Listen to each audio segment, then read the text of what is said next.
That's me, in the middle of the biggest jump I've ever done on a mountain bike. I wish I could say that it all went perfect, but that would be a lie. Since I started building a mountain bike trail, I always wanted to build a jump over a creek gap. And although my jumping skills may not have been ready, the trail was, and I'd found the perfect location to build my first creek gap. I'd built this fun jump out of the gully that lands in an 180-degree berm that sends the rider hurtling back down towards the creek. And it's down there that I want to build the creek gap. And that's where this story begins. As you can see, the area is a bit overgrown, so I quickly cleaned it up to see what I was dealing with and cut a trail coming straight down the hill. And I worked out somewhere over there is where I'm going to build a wooden jump that will launch you over the creek and up onto that embankment. I'm using tomato stakes to visualize the landing and this orange pole to work out where to build the jump. I've been playing around with the angle of the takeoff and I think I've worked out what I want. Something around 30 degrees looks like it should create enough lift to clear the creek. But honestly, I'm a little unsure about how big I can build the gap. I need to make sure I build it right first time because that landing is above my head. So if I come up short, that's going to be a really painful fall down onto these rocks. So I've come up with a plan to work out how big I can make that gap without resulting to smashing my face on those rocks, because that doesn't sound like a great time in the slightest. To try and eliminate some of the danger that comes with jumping a creek on your mountain bike, I have decided to construct the wooden jump in this grass field at the end of the trail. This way, I can test the jump and slowly pull it back, increasing the gap until I find a speed and a distance that I'm happy with. You little beauty, check out this. That's a nice looking curve. These curved pieces will be the stringers that support the riding surface. And each stringer is made up of two pieces that are held together with a wooden gusset plate.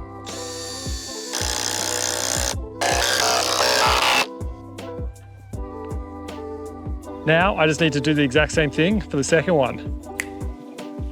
Done. That curve looks perfect. It's nice and mellow. You'll be able to hit it really fast. Now let's put the rest of it together. So that it can rest on the ground, I'm attaching temporary legs.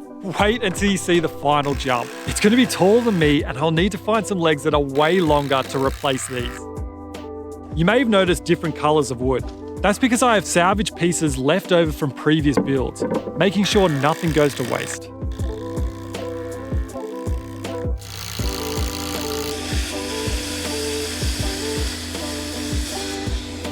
So I've got this nice dirt landing and you can probably see some trenches at the back. If I've done my measurements correctly, then the supports on the jump should just slot in there nicely. Now it's time to test the jump. I'm starting with a pretty chill gap, but don't skip yet. Trust me, it's gonna get a lot bigger and pretty crazy when it's over the creek. And that is a shocking start. Yeah, that's a bit more like it.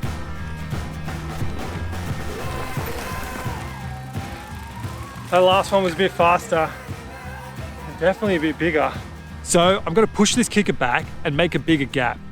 But before I do, I'm gonna get to work building the landing. And after a bit of rain, it was pretty funny to see my pet lampshade enjoying the small trickle of water in the creek. I'm choosing to build the landing out of wood, which I'm marking out with string. And these potholes are for the vertical supports. But while I was cutting them from a fallen tree, my chainsaw died.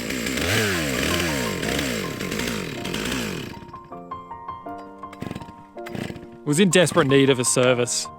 All is not lost because I've got Dad's chainsaw, which is almost the same age as me. I'm pretty sure he got it in 1986 and this beast still works. So let's get cutting.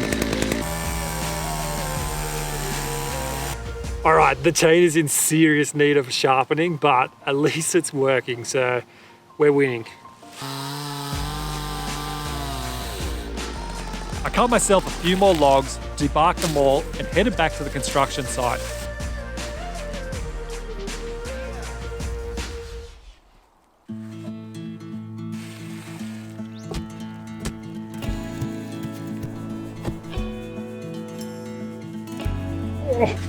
Oh, Jesus.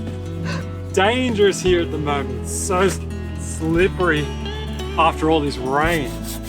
I want these cuts to be precise, so I'm using my handsaw. Sure, it takes a bit longer, but I can be a lot more accurate with it.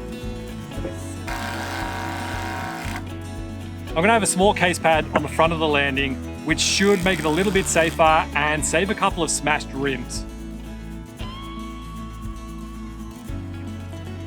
With the structure complete, it was time to use the rest of the salvaged wood for the decking.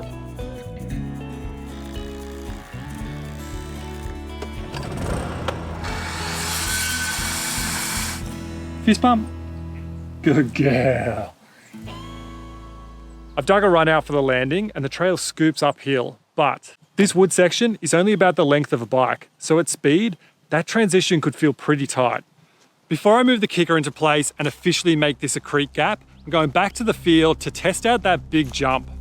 I've pushed the kicker back 3 feet or 1 meter, which now makes the gap about 13 feet or 4 meters, which down here doesn't look too bad, like I'm a little bit nervous about it.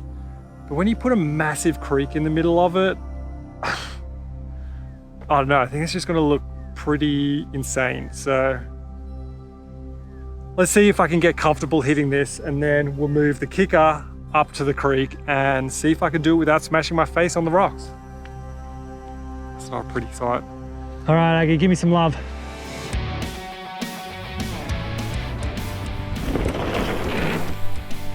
Oh, a bit wonky.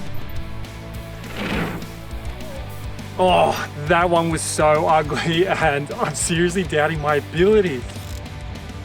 Now that I'm looking at this footage, I think my jump technique is all wrong. I can see that I'm going way too fast and not getting a lot of height. And that's something I need to work on in the future.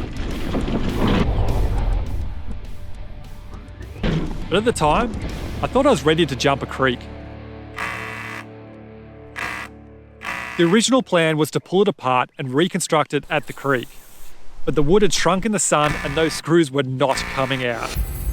So my dad MacGyvered up a crane on the front of the tractor that we could use to carry the jump and drive it into place without pulling it apart. And while he was doing that, I quickly knocked up some supports for it to rest on.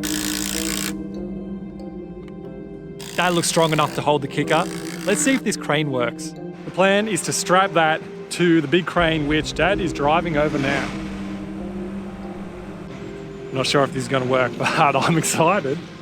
We knocked the old legs off and strapped it up.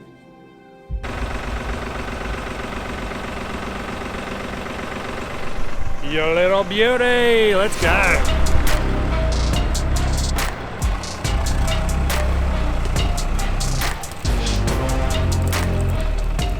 Lucky there was a bit of a gap through the trees, because otherwise this would not be possible.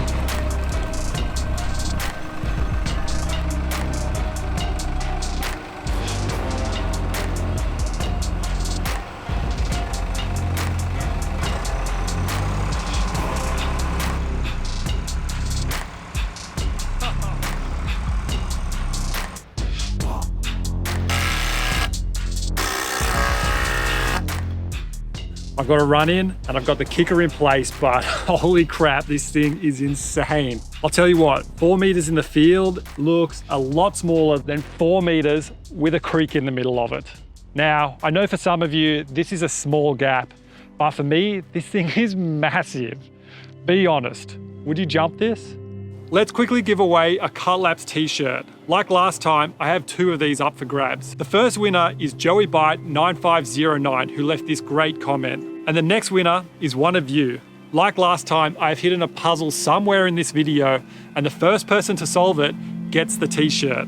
Last time, somebody solved it in under 10 minutes, so you better be quick. Now, let's get back to this jump. All right, I'm just riding up to do a practice run in, get a feel for it, get a feel for the speed, try and eliminate some of those nerves, because I'm pretty scared, but we're gonna be right. This is gonna be good. Wish me luck. Dropping! Step down. All right, here it is.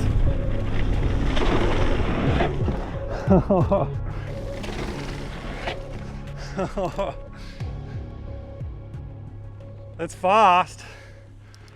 It's hard to tell how much speed you've got though. A big challenge with a feature like this is overcoming your brain. My brain is holding me back. I know that I can jump that far. I've hit that jump and jumped that far already, just not with a big creek in the middle. And it's that creek that is telling my brain to be like, dude, don't hit this. But I want to hit it and I want to send it because it's going to be awesome when I get it done. And it's an amazing feature for the trail. So, brain, let's go. Let's send it. All right, just around the corner. Go. Easy.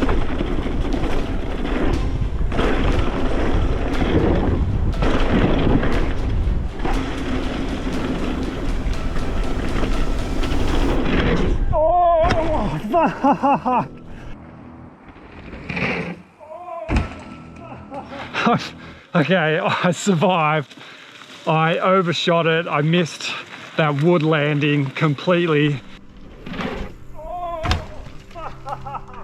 And landed in the like transition going up. So I nearly smashed my face on the handlebars. And both ankles are pretty sore. But I'm gonna try and hit it again and go a bit slower, but hopefully not too slow. All right, okay. All right, here we go.